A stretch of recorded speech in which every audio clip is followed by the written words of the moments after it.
क्या आपने recently hair transplant कराया है और अब आपको ये डर सता रहा है कि क्या ये आपके ट्रांसप्लांटेड बाल झड़ तो नहीं जाएंगे, या क्या ये आपका परमानेंट रिजल्ट है, कहीं फिर से गंजापन तो नहीं दिखने लगेगा? तो इसी बारे में आज बात करेंगे और ये भी बात करेंगे कि future proofing of hair transplant क्या कंसेप्ट है। आगे बढ़ने से पहले मैं आप सबसे रिक्वेस्ट करना चाहूंगा कि आप हमारे YouTube चैनल ऑपुलेंस क्लिनिक को सब्सक्राइब कीजिए और बेल आइकन को प्रेस करिए ताकि सारे फ्यूचर वीडियोस के बारे में अपडेट्स आपको मिलते रहें। तो हम बात कर रहे थे कि हेयर ट्रांसप्लांट करवा लेने के बाद हम कैसे इंश्योर करते हैं कि हमारा ऐसा ही रिजल्ट आगे के लिए कंटिन्यू करता रहे। तो देखिए, सबसे पहले जो इम्पोर्टेंट चीज है वो प्लानिंग से शुरू होती है। तो हम जैसे हमारे क्लिनिक में हेयर ट्रांसप्लांट करते हैं तो हम ऐसे प्लान करते हैं कि जो एरिया आपके बॉल्ड है, यानी जहाँ पे गंजापन पूरा आ गया है, वहां तो हमें हेयर ट्रांसप्लांट करना ही है। लेकिन जो ऐसे एरियाज हैं जहाँ पे थिनिंग शुरू हो गई है या जहाँ आगे गंजापन आने की प्रोबेबिलिटी है, हम वहां पे भी हेयर ट्रांसप्लांट कर देते हैं।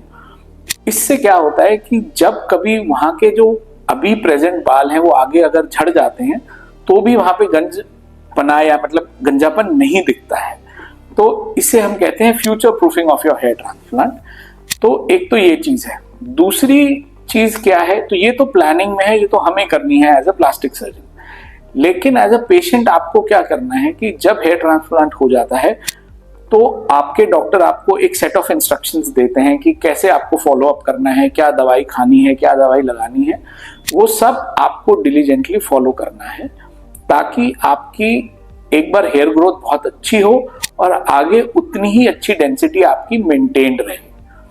सो पहली चीज हो गई कि हम जो प्लान करते हैं कि कितनी अच्छी डेंसिटी देंगे और कहाँ कहाँ पे आपके हेयर्स ट्रांसप्लांट करेंगे। और दूसरी बात हो गई कि फॉलो अप एडवाइस में आप जो जो आपको समझाया जाता है वो सब फॉलो कीजिए ताकि आपके जो हेयर ट्रांसप्लांट हुए हैं, यानी वो तो परमानेंट हैं जो नए बाल हैं, लेकिन जो पुराने प्रेजेंट बाल हैं उनको भी हम बचा के रखें, उनकी क्वालिटी भी हम इम्प्रूव कर सकें और इससे हमारी हेयर डेंसिटी बहुत अच्छी मेंटेन्ड रहती है।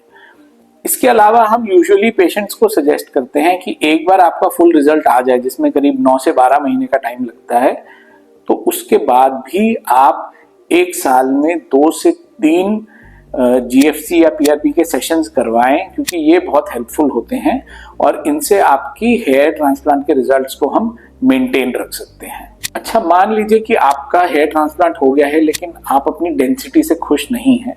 सपोज अच्छी डेंसिटी नहीं हुई। ये एक तो उस केस में हो सकता है कि जब इम्प्लांटेशन किया ही कम डेंसिटी पे गया है तो उसमें ऑब्वियसली डेंसिटी कम आएगी, या कई बार जिनको बहुत severe grade of hair loss होता है तो उन पेशेंट्स में भी क्या होता है, एरिया इतना बड़ा होता है, आप एक बार 5-6 हजार फॉलिकल लगा देते हैं फिर भी डेंसिटी कम रह जाती है। तो हाँ, उनमें हम सेकेंड स्टेज में हेयर ट्रांसप्लांट कर सकते हैं। या एक है पेशेंट जिन्होंने 5 साल 10 साल पहले हेयर ट्रांसप्लांट कराया था, उसके बाद उन्होंने मेडिकल थेरेपी वगैरह फॉलो नहीं की, अब उनको लगता है कि थोड़ी डेंसिटी कम हो गई है, तो हम एक सेकेंडरी हेयर ट्रांसप्लांट भी कर सकते हैं। तो ये सारे ही ऑप्शन खुले हैं।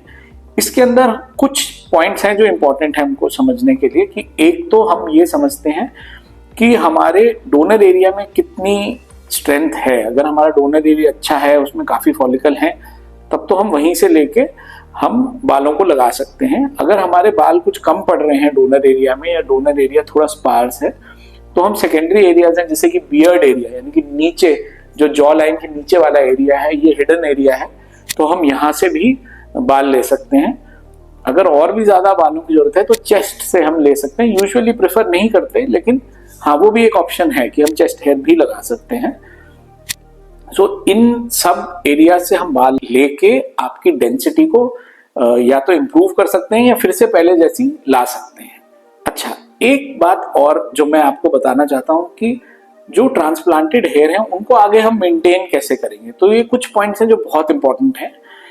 एक तो हम ध्यान रखेंगे कि हम जो शैम्पू, केमिकल्स या कलर एजेंट्स, बहुत हार्श वाली केमिकल ट्रीटमेंट्स नहीं करवाएंगे, क्योंकि उनसे बालों को खराब होने का रिस्क रहता है। सो आप मेडिकेटेड शैम्पू जो आपके प्लास्टिक सर्जन ने आपको एडवाइस किया है वही यूज कीजिए। आप बहुत हार्श वाटर मत यूज कीजिए अपने बाल धोने के लिए। आप बहुत कोई स्ट्रॉन्ग केमिकल ट्रीटमेंट्स वाला सैलून ट्रीटमेंट्स मत लीजिए, और आप मेंटेनेंस के तौर पे साल में 2 से 3 बार जीएफसी थेरेपी कराइए, इससे आपके बाल बहुत अच्छे रहेंगे। अगर ये वीडियो आपको पसंद आया है तो आप इस वीडियो को प्लीज लाइक करिए और अपने फ्रेंड्स और फैमिली के साथ शेयर कीजिए। अगर आपको कोई डाउट है तो आप कमेंट्स में क्वेश्चन अपना डाल सकते हैं, हम उनका सोल्यूशन देंगे। और अगर आप हमसे कंसल्ट करना चाहते हैं तो नीचे दिए गए नंबर पे हमसे कॉल करके या व्हाट्सएप करके बात कर सकते हैं। Thank you.